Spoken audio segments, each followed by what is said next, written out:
Hey, welcome to the Breathcast. My name is Mike Maher. I'm the host of this podcast, and it's my job here to interview world-class leaders and experts in the field of breathwork and breathing and respiratory health. And I've got a wonderful guest for you today. I've got Dr. Ela Manga, and she is a physician that is also now supporting the world of breathwork, and just a beautiful human being with a great story, really intuitive when it comes to breath work and what people need. And she has what we like to call the art of breathing. That's the way that she presents it, talking about breath work and breathing as an art. I absolutely loved talking to her. I was so blessed that she decided to come on the podcast. I'm just going to read a bit of her bio. So she's the founder of Breathwork Africa. I can't say this next bit. Pneumanitarian, like I guess pulmonar, it's quite funny. Committed to a healing informed society, one breath at a time. And as soon as we get stuck into the Breathcast, you're going to know straight away how lovely she is and how healing her practice is. And you can work with her directly. She does actually have links, which I'm going to put to her website. And we get stuck into all sorts of things in this conversation. We talk about, the art of breathing, how to breathe, different breathing exercises. One thing that's been very interesting to me is that I often refer to it as the breathing toolkit. And so, some people are very much down one side of, oh, it's Buteyko, it's slow breathing, or it's Wim Hof breathing, or it's holotropic breathing. And if any of you have been with me for some time, you'll know that I'm a student of all breath work. I don't think there's only one type. I think there's so many different exercises out there. And I found Dr. Ela to be in that kind of same thinking, which is what's the right tools for the right person at the right time, and they're going to vary. And sometimes we need to get the energy out of ourselves. We need some big breathing exercises for that. We've got some stored up anxiety or energy. And sometimes the right thing to do is calm ourselves down. And so you're going to get a lot from this Breathcast, so I get comfy. Couple of messages. So where are we now? We're heading fastly towards Christmas 2022. It's been a absolutely bonkers year. I don't know if you say that in the US, anybody watched in the US, but bonkers in Britain. Crazy. It's been a crazy year. A lot of stuff going on. A lot of stuff to update you on as well. So I'll keep it short. I don't want to give you too much now and bore you. But Airheads, the funnest way to enjoy breathwork. Airheads, me and Tom Granger. Multiple events happening. If you want to come and join us, we do it over Zoom. We do some stuff in London as well, but actually we get great engagement over Zoom. We can really take our time, present stuff, ask questions, and have a lot of fun. So the link is down below if you are interested in coming to one of our Airheads events. It is fun and it's informative, and we'll take you through the process so you get some real tools. And then the only other thing really to mention is my one-on-one consultation work. We've had some beautiful people book in. I've been working with some people, really been promoting that more this year as time has allowed, and I do have some capacity at the minute. So if you're listening to this and you kind of know a bit about breath work and you're kind of on the fence and you've maybe tried a few different breathing techniques, but you're not really sure what you need for you at that right moment, you can book a free strategy meeting with me, consultation meeting. Link to my website is down below. We'll have a chat over Zoom, figure out what's right for you, see if you're a good fit for my 6-week program. And if you are, we've got a number of different payment options and ways that we can work. And within that 6-week program, you'll work with me a number of times over Zoom. I'll also give you access to my online course, and you get to keep that forever. And that's got loads of information in it, all broken down into little segments. And I also give you a little MP3 bundle of kind of 7 essential breathing exercises. So if you're on the fence, you're not sure, you've been thinking about it, you've tried different modalities to kind of help you relax and calm down, maybe give some breath coaching a go, because I have a number of different coaches in my life, and I find that the internet's great. I can find so much information on there, but really when you're working with somebody, you get accountability, you get somebody that's asking you questions, you get somebody that tailors it to you. I do breath assessments with each of my clients to work out exactly how you're breathing, where you're breathing, and then tailoring stuff to you. So there's no obligation. If you're interested, the link is down below, and I would love to have a chat with a few of you and see if you're a good fit for my Breathe Away Stress coaching program. Anyway, Dr. Ela Manga, I think you're going to love this one. Really privileged to have had her on the Breathcast. I nearly got to meet her in person. She was at the same festival I was at a couple of months ago, and I just didn't get time to see her. I could see her at another table eating. I couldn't disturb her. So hopefully one day we'll meet in person. But until then, we've got this lovely podcast. Take it away. Cheers.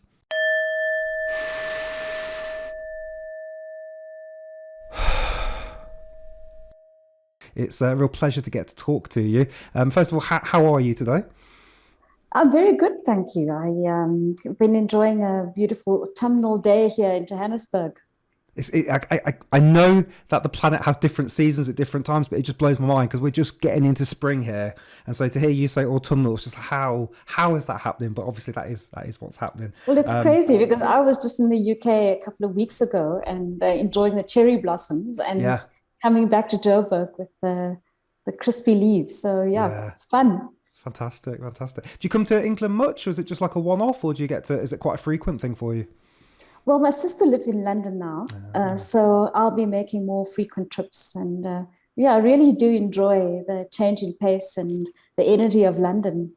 Yeah, So it's yeah, we'll have to try and do one of these in person maybe one day. Then that'd be quite that would be cool. fantastic. I've just come back from London, and being somebody that focuses on breath, I'm always shocked at how quickly my nose gets plugged up with brake dust and all the particulates in the air, and it takes me a couple of days then to kind of normalize again. I was like, oh, you poor people that live over there. I do. We were actually doing this is a small tangent, hyperbaric oxygen chambers in London, Mhm.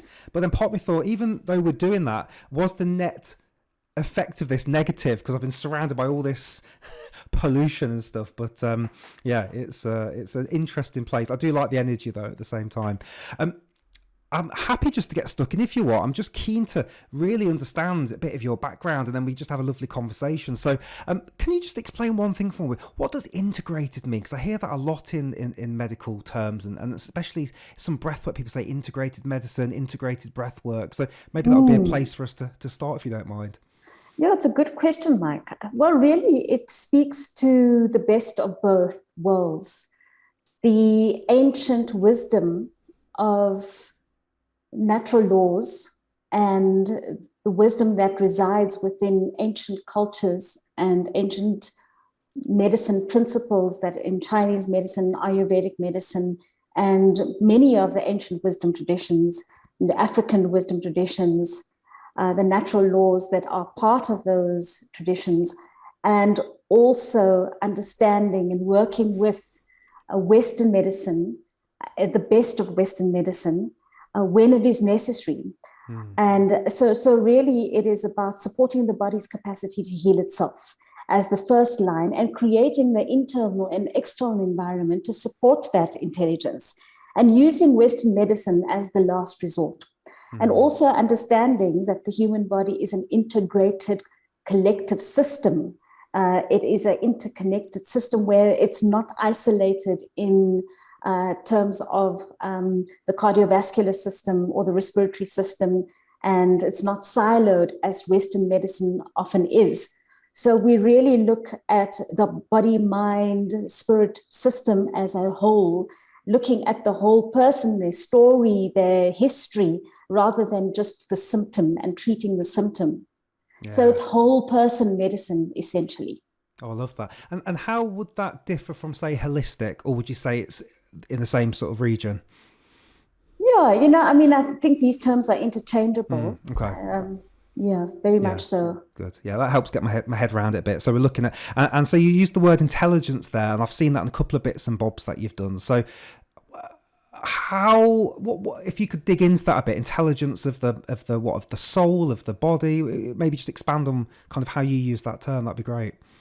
I think it's the intelligence of our entire being. Mm, And often when we speak about holistic medicine or even integrative medicine, we speak about the body, the mind, and the spirit as if they are separate entities. And in fact, when we really delve into the inner workings of our being, we realize that it is one system. There are various dimensions. And even if we look at breath work, and I hope that we'll get into it today, when we practice a specific technique, yeah. like box breathing, for example, there are biomechanical aspects of that technique. There's certain muscle groups that get activated on the inhale and exhale. Then there's a biochemical perspective, a biochemical change that happens with every aspect of the breath. There's a psychological component to it. There is a metaphysical component to it, and there's a consciousness component to it. Mm, So all these dimensions of a whole self is really what we're looking at. yeah. what was your? I mean, I've heard bits of this. What was your first breathwork session like when you got in, what got you into doing breathwork, and what was that? Maybe tell us a bit about that first experience. Yeah, well, unconsciously, I was practicing breath work in other ways through pranayama, and not quite understanding the powerful impact of that. So, my first conscious connected breathing session was my first wow, direct, powerful, life-changing experience of it. But I had also been experiencing conscious breathing through my yoga practice and through Kundalini yoga before that, a few years before that. But my first conscious connected breathing session was nothing short of life-changing. It was if I was connecting to something I had been searching for my whole life, but didn't know that I was. Everything came together for me in that moment. I had a direct experience of myself, the essence of me. I'm not sure if there are words to describe it. I think it's beyond words. Yeah. And the closest I have ever felt to the divine.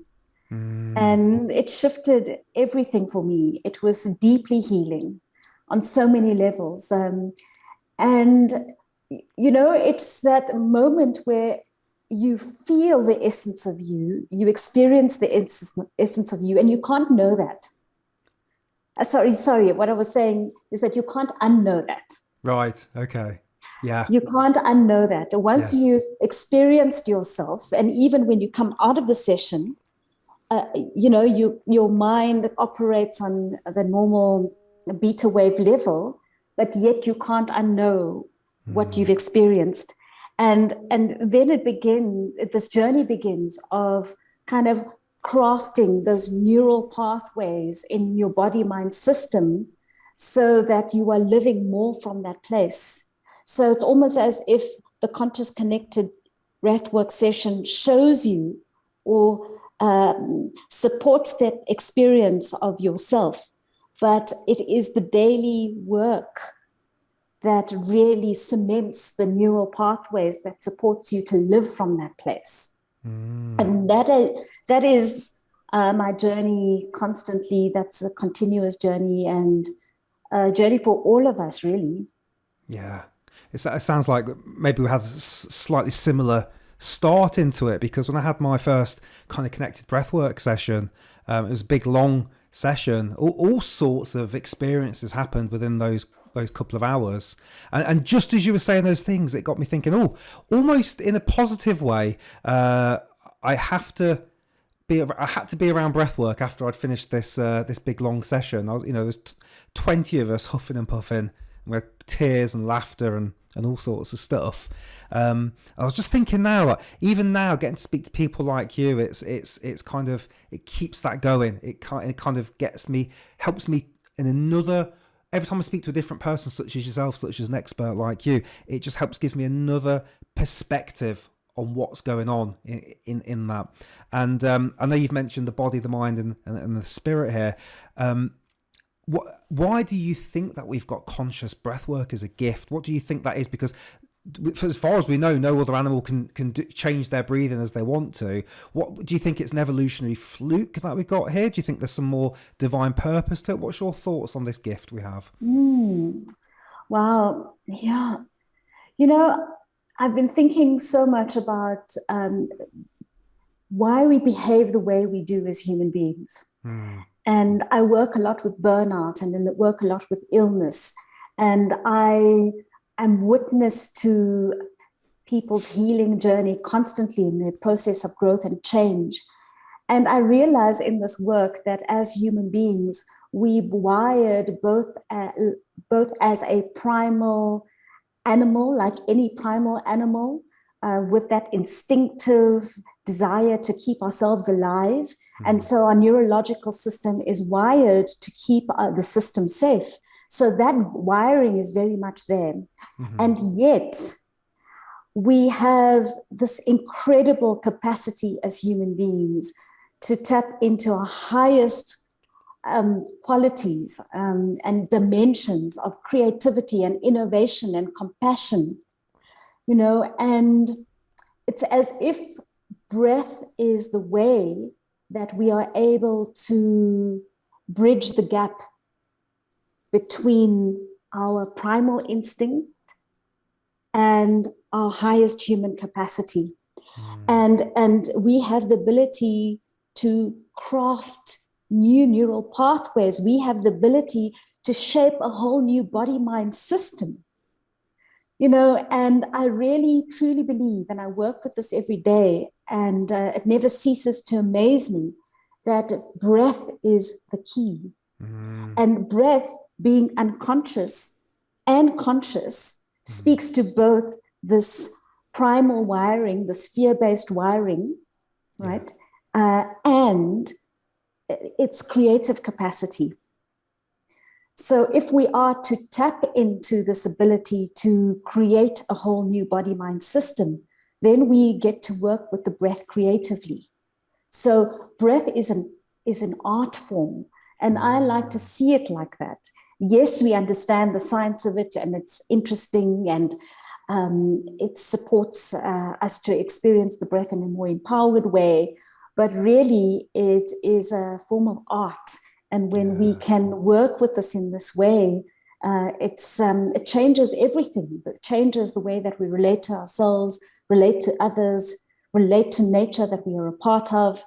We are able to almost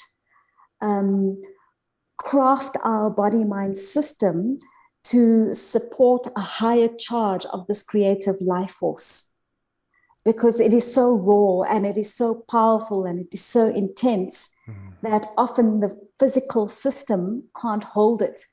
So our work in supporting our health, everything that we're doing, from the way we sleep to the way we move to how we eat to how we think, is all expanding and our being, our body-mind system, to hold and express the essence of who we are. I love that. And breath is an art form. I absolutely love that. That might have to be the title of this podcast, because I think that's just fantastic. It's an interesting one, isn't it? When you think, I've become obsessed with my dog's breathing, and I can tell when she's about to relax, because she does a big... I was like, oh, good, she's done that now. She's ready to, she's not going to bother us again tonight.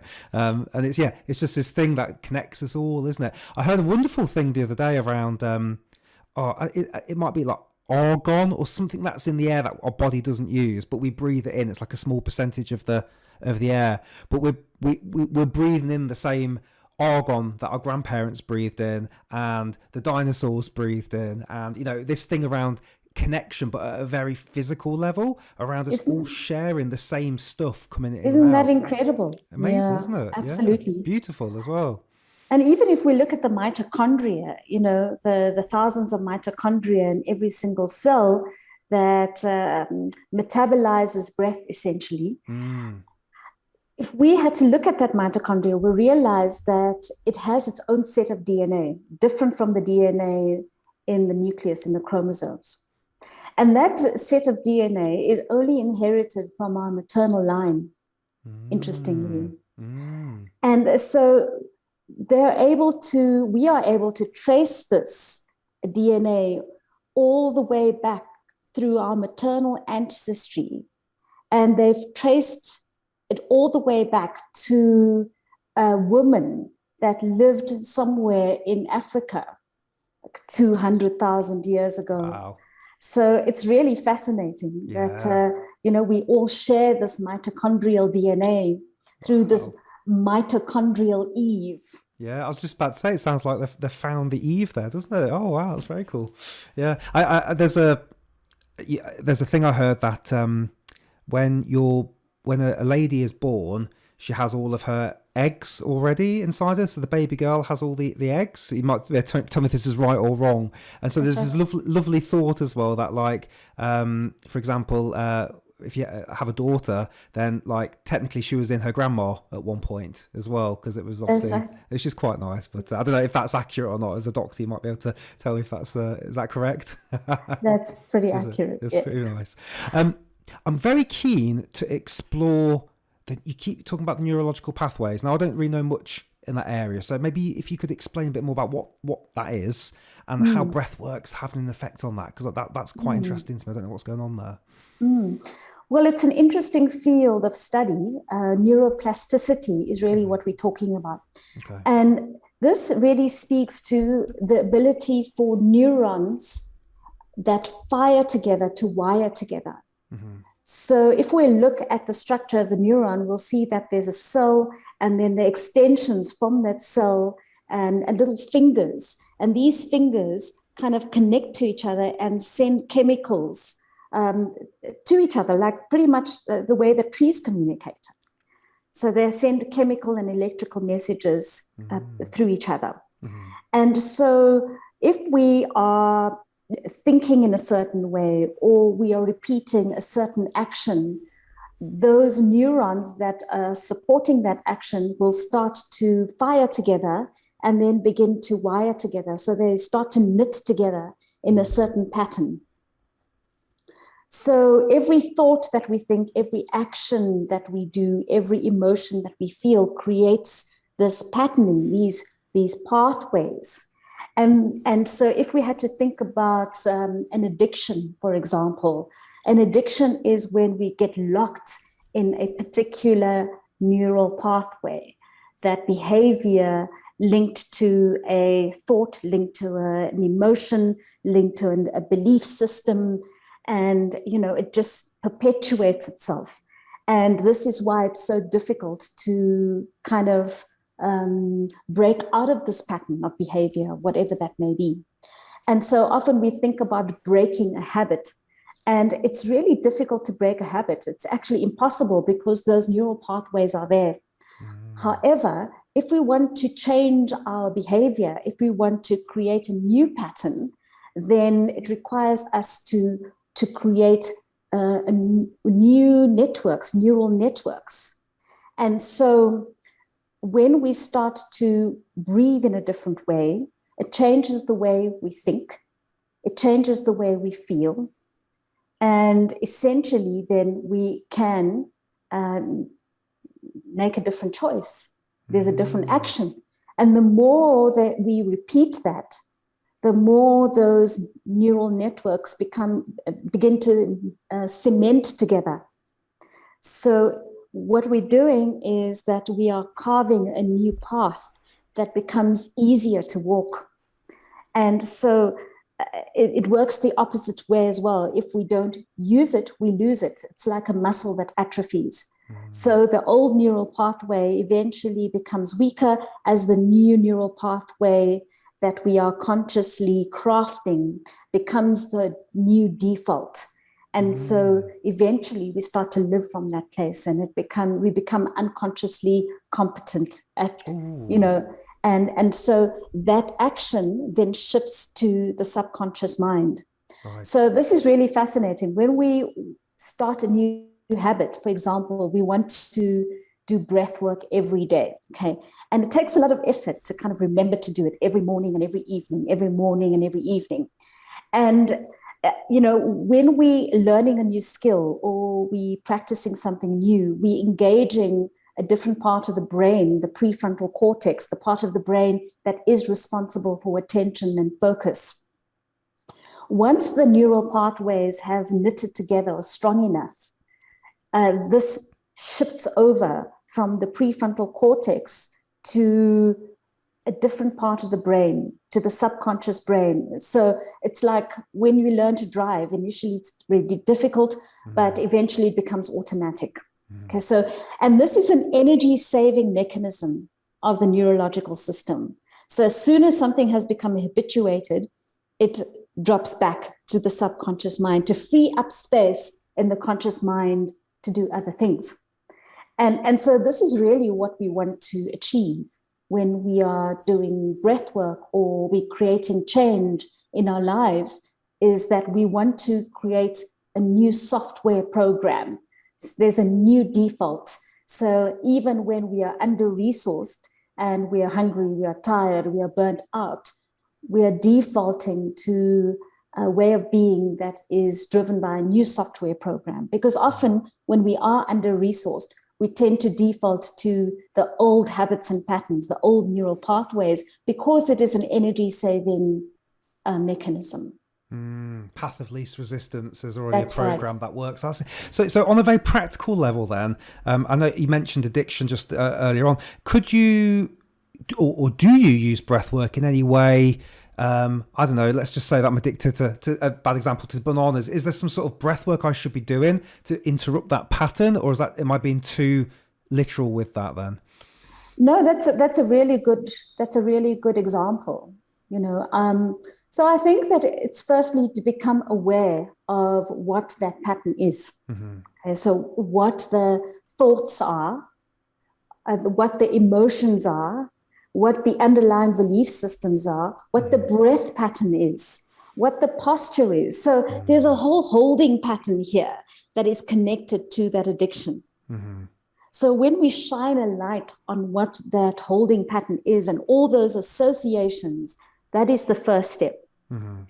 So, when we have that compulsion to pick up that banana, then we can slow everything down. When we have a relationship with our breath already, when we've practiced that relationship with the breath, in that moment, I can change the way that I'm breathing. And when I change the way I'm breathing, I shift from that knee-jerk response. I'm starting to open up a different part of my brain. My prefrontal cortex comes online, the part of my brain that can think rationally and make more conscious choices comes online. And that gives us an opportunity to make a different choice. Sorry, please go ahead. So often we try and talk ourselves out of these bad habits and patterns, right?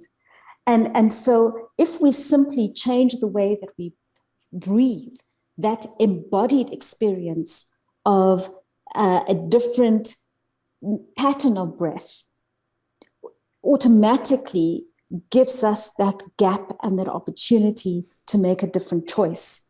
Because as I said, breath is a language. And so when we change that breathing pattern, we automatically change the way we think, the way we feel. And then I also often tell people just to change their posture. Like in that moment of wanting to make that change, just change how you're sitting or stand up or do something different with your body so that you are breaking out of that old holding pattern that often keeps us stuck. Yeah. Are you familiar with Tony Robbins? Yes. Yeah, because I did a couple of his seminars, and he does he likes to do state change. So the whole bloody time you're doing these events, get on your feet, clap your hands, breathe how you would breathe if you were, but it does work. It does kind of do pattern interrupt, because you might be sitting for 11 hours taking notes in some of these seminars, and he's constantly got you up and down. And there was actually one point, I don't know if I've ever shared this, I got back from Tony Robbins' seminar, and I was still working in one of my corporate jobs, and I'd go off to the toilet and put my headphones in, put some music on and get myself going, and I would come out a different person. I'd have more energy and more focus. So you're right, even the posture change is so linked to the breath, isn't it? Because if we're kind of Absolutely. like this, the breath's terrible, isn't it? No, that's really interesting. Okay, so pattern interrupt. So trying to be incredibly practical for the people listening and watching this, what sort of breathing would you suggest to do that pattern interrupt? I imagine it's probably different for each client you work with, but are we talking the hyperventilation? Are we talking like a box breathing? Are we talking like what sort of things would you do to interrupt the banana addiction? What's out there? Wow.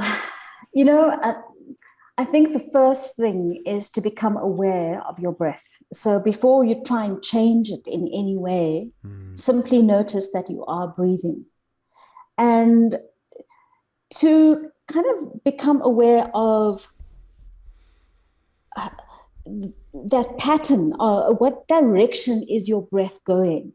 So often when we're feeling really stuck, restricted, or anxious, then the breath either is very shallow, we breathe high up in the neck, in the chest, we use our chest muscles to breathe, we almost hyperventilating in a way, or we are like apneic, we're holding our breath unconsciously.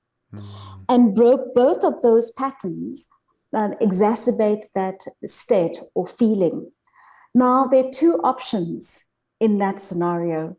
Either we can move in the direction that the breath is going. So if we are kind of breathing very quickly, sometimes I use a faster, more energized breath to discharge that stuck adrenalized energy in the system, because it's almost as if this energy is circulating. I've got this pressure buildup and this adrenaline that's circulating my system, and it just wants to move. And so to do an energizing practice, like a few circular breaths or some warrior breaths or some breath of fire, is helpful to discharge that energy, right? And following that, it's helpful to do a calming practice. So sometimes that really works. Sometimes it just requires a few sighs of relief. Yeah. Sometimes it just requires a slow exhale through pursed lips. It's very satisfying, that one, isn't it? The pursed lips. Yeah. Absolutely. Sometimes it means placing one hand on the belly and the other on the heart, and simply slowing down the inhale and slowing down the exhale. And I think the point is to really get familiar with a few practices so that in the situation, you can use the practice that will support you the most in that moment. So that's why it's really important to invest in your relationship with conscious breathing as a fundamental pillar of health and well-being. And I feel strongly that conscious breathing should be part of every school curriculum, of every medical school curriculum, that this needs to be like a fundamental skill that everybody should know. I mean, it's a no-brainer, and the fact that it's not, I just don't understand this, but, we'll get there. Yeah. But really and truly, when we have this toolkit and that it's there from a really early age, then we have this tool to self-regulate. And we have a skill set and a range of practices that can help us in various situations. And on some days, the calming practice or box breathing might work. On other days, it might not work. On other days, you'll need a completely different practice for the same symptoms. So it's really to use your conscious breathing practice to get to know your body, your energy state, to get to know what your body wants and the direction it wants to move, and how to use it to self-regulate, So, I think really what I want to say is, learn some basic practices: breath awareness, an energizing practice, a calming practice, and a balancing practice, for starters. And then you can mix and match them, and play around with them, and then broaden your skill set. There are hundreds of amazing practices out there. And when we understand the physiological impact of each of these practices, then we can use them skillfully. And that's what I really try and do in my workshops and in my sessions, is get people to understand the very basic physiology of various practices, so that they understand what they are working with when they are doing box breathing as a balancing practice, coherent breathing, cadence breathing as a balancing practice, that they're balancing the autonomic nervous system in that moment, that before a test or before an exam or before a presentation, if calm focus is the state that you're looking for, these are the practices you can use. if you really want to boost your confidence and you want to channel that adrenalized energy before presentation, before you start a podcast, or before you get onto that stage, a few warrior breaths will really get your energy focused. And before bed, to do a beautiful, 4-7-8 practice or yoga nidra. Wow, it's so incredibly empowering. I love your passion for breath work. It's fantastic. It's really, really lovely. So I like the way you described those three then. So there was the energizing, the balancing, and was it the calming? They were the three kind of headers you used there? Yeah, absolutely. And, earlier I spoke about breath as a form of art. And so what we've done is really used art as an acronym for describing what were the various techniques and the effects of these techniques. So art is an acronym for awareness, breath awareness, as the foundation for any conscious breathing practice. Regulation, and under regulation is energy, relaxation, and balance. Right? So breathing to energize, breathing to relax, and breathing to balance. And then the T is breathing for transformation. So all the transformative practices like conscious connected breathing, holotropic breathing would fall under that category. Yeah, it's wonderful to talk to you actually, because it tends to be that most people that come on here are down a certain road of breath work. And then of course you've got people like Dan Brulé who, is the Bruce Lee, isn't he? That's his the Bruce Lee of breath. And that's kind of how I've taken it. So I really started off with the Wim Hof kind of thing. And naively thought, there's only really one kind of breathing exercise. And then you do your research, you go, oh Jesus, there's thousands, but then you can categorize it. So it's really lovely to see and to hear what you're talking about here, which is there's many different types of breath work, and actually they all play a part, don't they? How? Sorry, but you had to say something.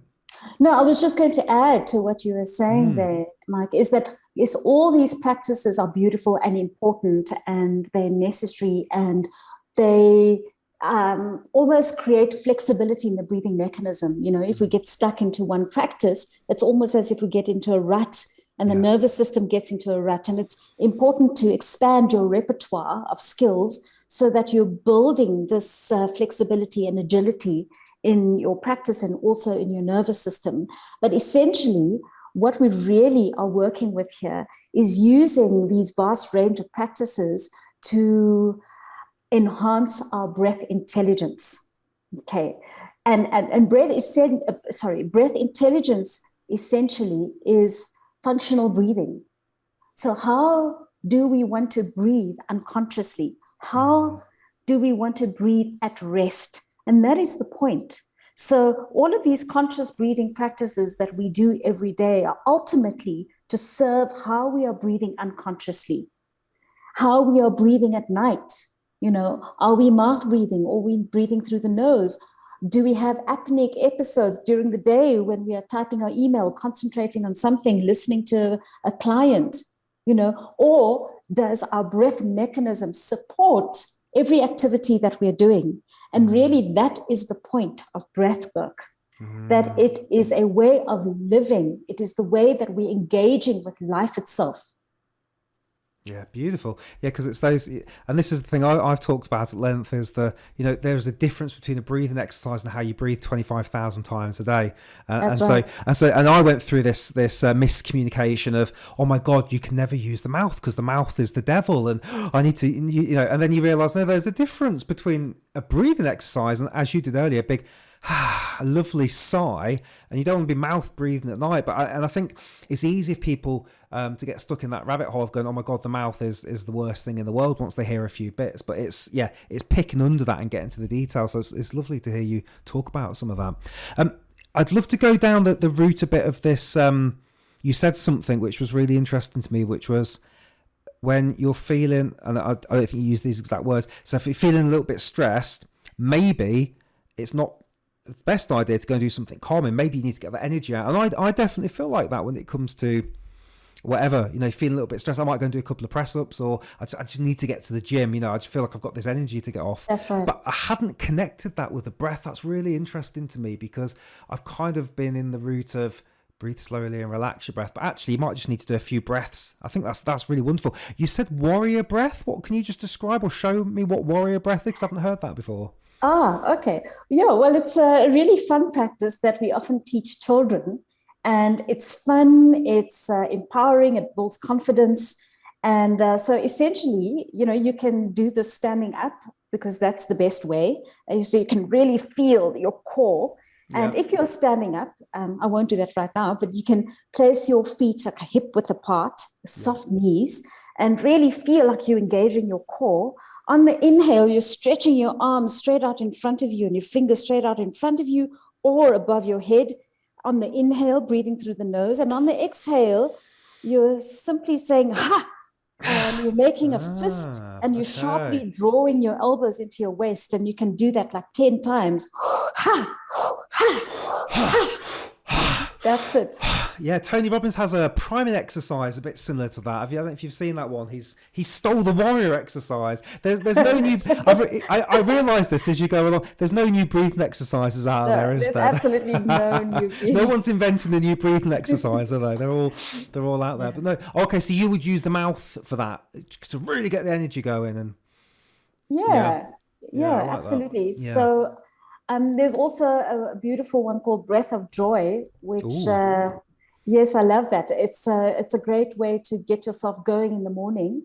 And if you can't get your yoga practice or your gym practice or whatever, and it just really gets the system going.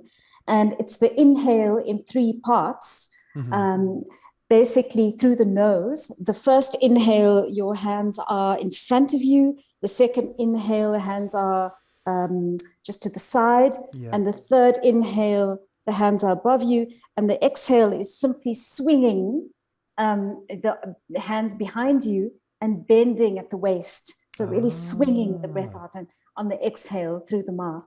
So one inhale broken into 3 parts? That's it. Right. So it's like that, and then that, and then that, and then obviously I'm sitting, and you swing, and as you swing, are you exhaling through the mouth? Through the mouth, yes. Okay. And are you making a noise like a or anything like that? Yeah. Okay. Yeah, so it's like a releaseful. Okay. Yes. With a big smile on your face, I guess, as well, while you're doing it. Oh, I like that as well. That's fantastic. I saw you do a brief exercise on the YouTube, humming breath, which I really love. But you were putting your hands over your ears. What was going on there? Is that to emphasize it a bit more? So this is essentially a yogic practice, a pranayama practice, called Brahmi breath, and translated into humming bee breath, because you're making the sound of a humming bee. And it is a wonderful practice for sense withdrawal when we're feeling particularly overwhelmed by the noise of the world and the light and the sound and just feeling overstimulated. Then it just kind of withdraws the senses and draws your awareness inwards. And I have been teaching this technique the last 2 years to every single group that I work with and every single patient I work with, because it is powerful medicine. And so when we close off the ears, then we're essentially just shutting off the noise. All right. And so we're using the thumb to close off the ears, and we're just gently placing a finger, the middle finger will probably be the most comfortable, gently resting over closed lids. And what that does is stimulate the ocular cardiac reflex, which is part of the vagus nerve complex. So that is really calming. The eyes are an extension of the brain. So when we place very gentle pressure on the eyes, it's very calming for the brain. And then the inhale is through the nose, and the exhale is essentially a long hum. And you can play around with pitch. So you can do like a really deep hum, or high pitch, and you feel it in different parts of the body. Okay, and you just keep doing that. And the hum also creates the vibration of the vocal cords, and we know that the vagus nerve also sends little extensions into the vocal cords, and that's why singing is so calming.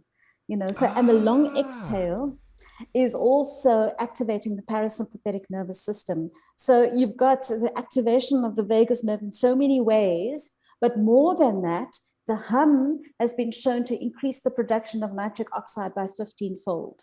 All right. 15 and we know times. Wow. 15 times. And we know the benefits of nitric oxide as a powerful vasodilator. All right. So it opens up all the airways and it opens up the little blood vessels, but it also is a powerful antimicrobial. So this technique is powerful medicine. Yeah.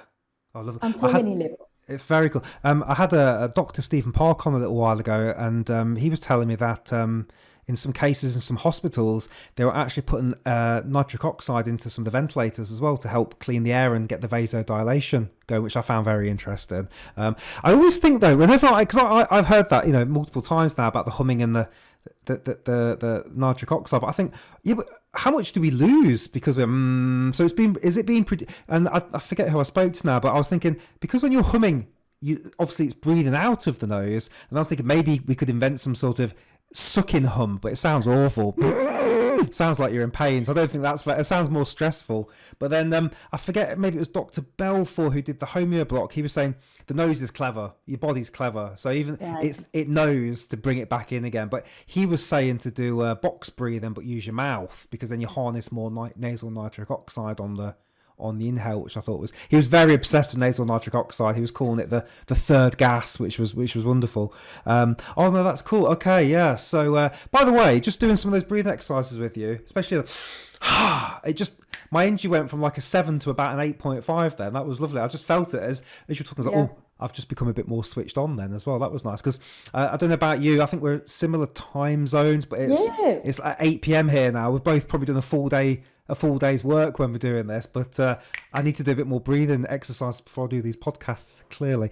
No, they're wonderful. Any other favourite breathing exercises you want to share with us? Because, by the way, I've loved all of them so far. They've been fantastic. I've really been loving the square breath or box breath at the moment, because I've been playing around with the various dimensions of box breathing. On a from a biomechanical perspective. So just really feeling the muscles that are engaging on the inhale, feeling the diaphragm, feeling those intercostal muscles engage, just feeling into what muscles are engaging when I'm holding, feeling into the muscles that should be softening on the exhale, and what muscles are relaxing or engaging in the pause after the exhale. And then I've been working with feeling into the biochemistry of this practice. So, understanding that on the inhale, I'm really taking in oxygen, and on the pause, the body is absorbing that oxygen. The exhale, and releasing carbon dioxide, and the pause after the exhale, carbon dioxide is building up. And then also understanding from an autonomic nervous system perspective what's happening. So the inhale is energizing, the pause after the inhale is calming. It has the same effect as the exhale. The exhale is calming, parasympathetic nervous system. And the pause after the exhale is energizing, the same effect as the inhale. Yeah. So the pause after the inhale is calming, it has the same effect as the exhale. And the pause after the exhale has the same effect as the inhale. So that's on that dimension.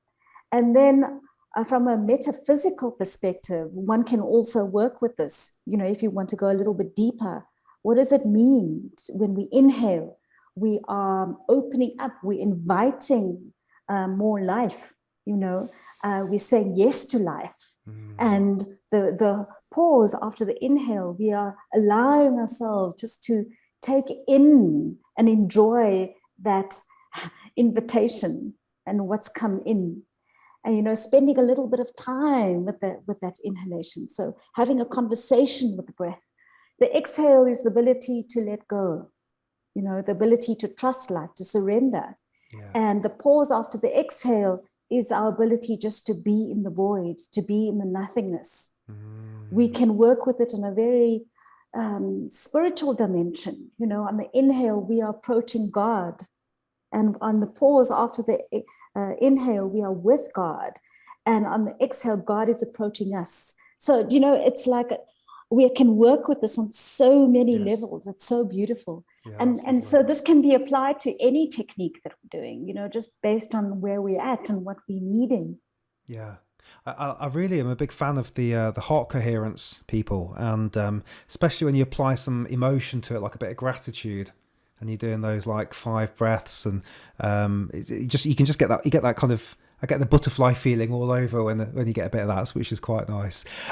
I want to move us on a little bit, if that's all right, to your book, and I took a couple of notes, and I just took this off your Amazon. We're facing a global and personal and collective energy crisis. Being busy and exhausted is becoming a shared narrative of modern living. Energy is not just an expression of our physical health, but also of our mental and emotional health. And you talk a bit about burnout, and I've got this firsthand. I'm running a couple of different things at the moment, and luckily I've got this anchor of breath work. But even still, I find myself sometimes very, very stressed, and so I'm working through that, and I've worked through that. But I know a lot of people listen to this are feeling quite stressed.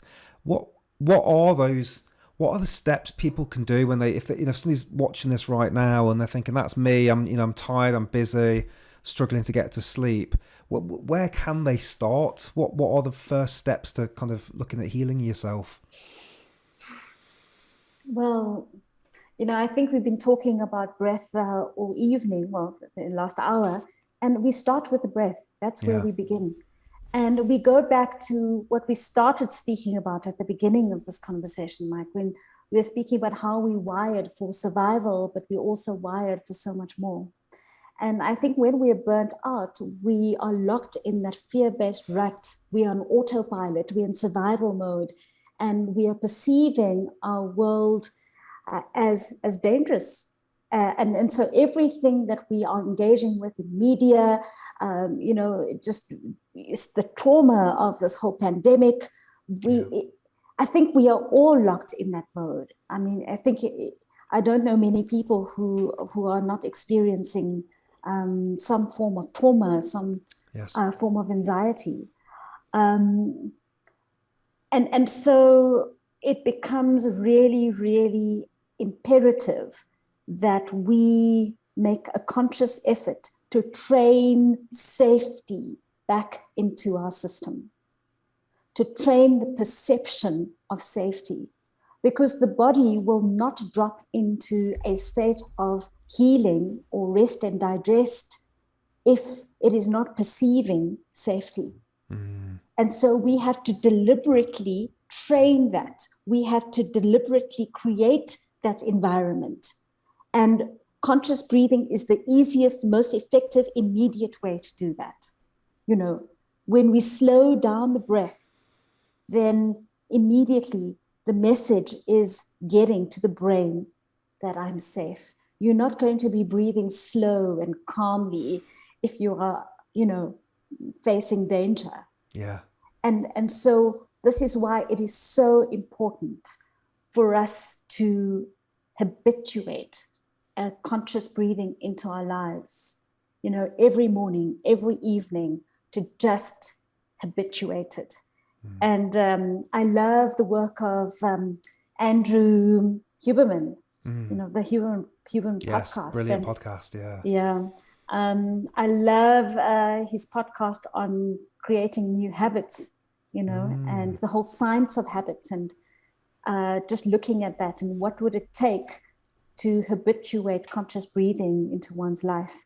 And so in the deep dive sessions are really helpful to wake the breath up, to wake that breath intelligence up. And like I said, you can't unknow that. And that gives you the inspiration to keep that feeling alive in some small way every day. That's where the real work is. Yeah. And and I think that we need to connect with each other in this process of collective healing. We can't heal alone. Yeah. And so that's why I'm grateful for these platforms and these podcasts and these conversations and breath communities all over the world, because we, as I said, we can't do this alone, and we shouldn't be doing this alone. And so burnout for me is a state of disconnection from ourselves, our source of natural energy. It's a disconnection from each other. It's a disconnect from nature that we are a part of, you know. So it's just tuning into these natural states and engaging in the practices that support the natural experience of ourselves. And we know what those are. Conscious breathing is one of them. You know, when we're dancing and listening to beautiful music, that's another. You know, when we are together as humans, having heartfelt connections, that's, you know, we are tapping into our highest capacities as human beings. I mean, even in this war situation, we see how people are gathering together and supporting each other, and it brings out the worst in humanity, but also the best in humanity. You know, when we are in a natural environment, we experience safety, and it's in this environment that we tap into the best of who we are. So I think it's important that we invest in these experiences that support us to be the best human version of ourselves. Yeah, no, it's there's a, I don't, have you heard of an author called Sebastian Junger? He wrote a book called Tribe. It's a wonderful book, and he talks about war and exactly what you just said, the best of us, the worst of us, and an example he gives is September 11th, and in New York those weeks following, there was a drop in suicide rates because there was, you know, a collective need to pull together. And he talks about people reminiscing of war. And I know reminiscing, obviously we look back at things maybe a bit differently, but people had better connections. They knew the neighbours' names. They were making food together. There was an urgency going on there. So it's a funny one, isn't it? I'm conscious of your time, so if you don't mind, I've just got one other area I wanted just to explore with you a little bit, just for a couple of minutes. No one's been on the podcast yet to talk about pregnancy and breathing, so I don't know if that's your wheelhouse at all, if you've got anything you could share there, but in particular what women should be doing during the early stages of pregnancy, and maybe if you could shed some light on the stuff we see in Hollywood movies about the ha ha ha. What should women be doing, and maybe the partner as well while they're with them. So if anything in that area, I'd love to hear your thoughts.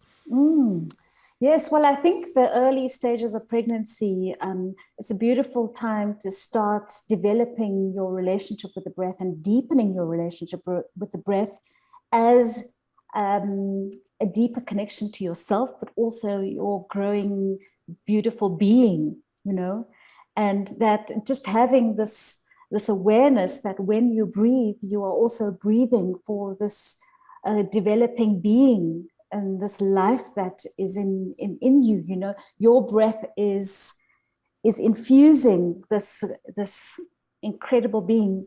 And so just on that level, but also then to start strengthening the diaphragm. That's really important, to start stretching, opening up the diaphragm, you know, really getting the diaphragm open and moving in the direction from side to side, that lateral expansion of the diaphragm.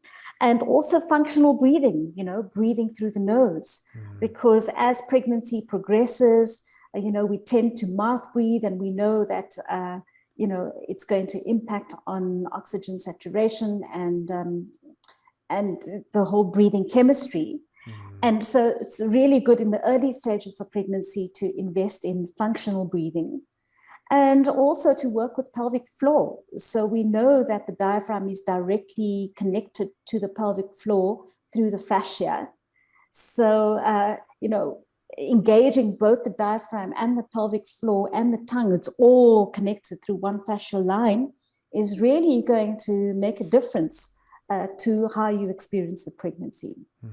And of course, in labor, then, you know, as you were saying, this Hollywood huff puff thing, we often feel that we need to exert, like move against the direction that the body naturally wants to take us. So we kind of force and push, and we use the breath to kind of, or huff and puff.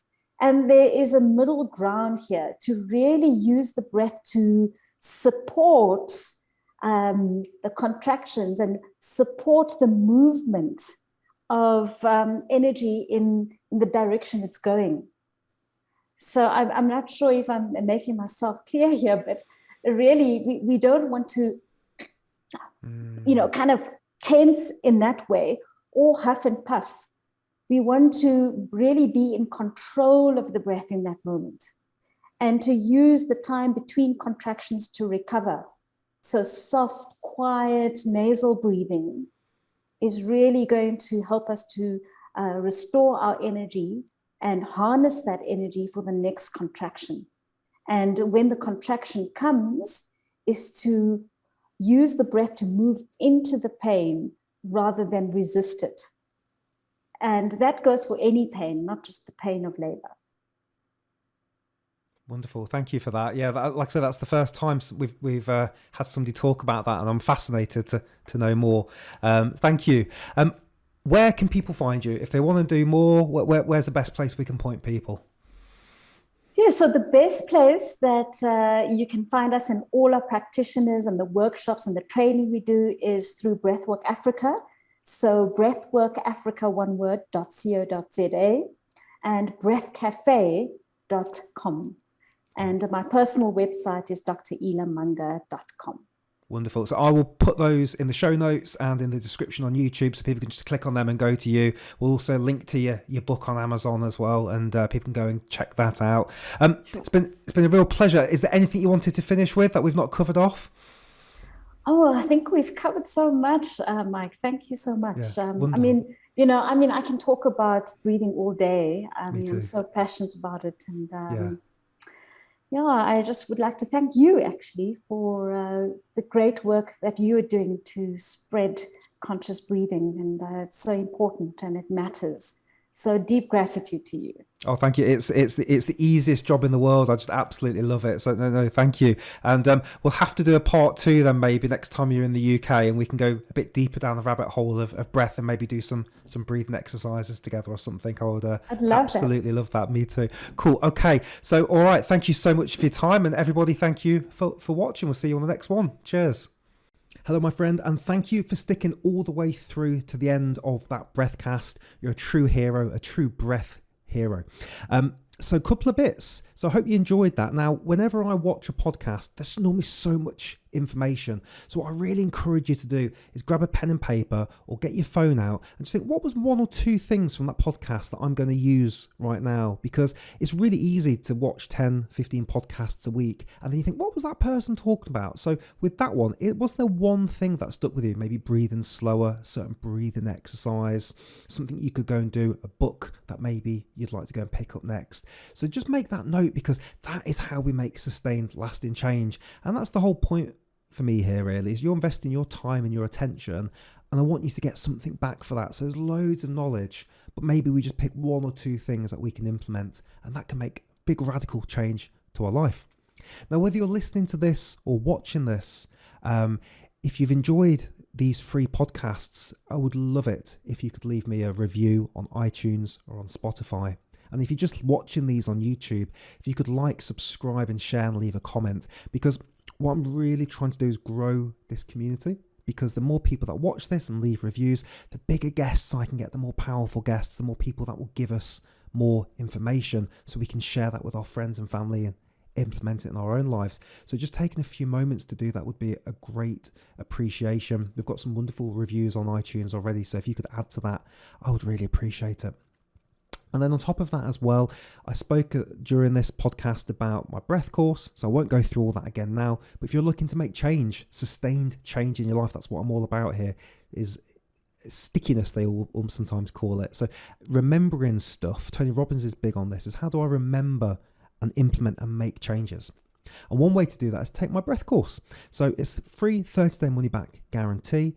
My heart and soul got poured into this. I've used stuff from the Oxygen Advantage and Potato and all my 50 plus podcasts to go, what is the key stuff that somebody newish to breathwork needs to know to make radical changes in their life? And that's in that course. So link is down below. There's a little discount code for you there as well, because you've come through Take a Deep Breath and the Breathcast. So check that out. And we're on Instagram. We're almost at 3,000 people. I'm going to be doing some morning breath work on there. So if you are interested in free live breathing with me and we can interact, then hop on over to Instagram, takeadeepbreath.co.uk. Okay, and finally, have you got your free breathing sheet yet? I put together 7 essential breathing exercises for a happier, healthier life. That's completely free. Just go down there, click that link. That'll be sent to you in your inbox straight away. It's all little links on there, so you can go to the breathing exercises. And it tells you the what, the why, and the how, because often we look at a breathing exercise and think, well, that's very good, but what's the point?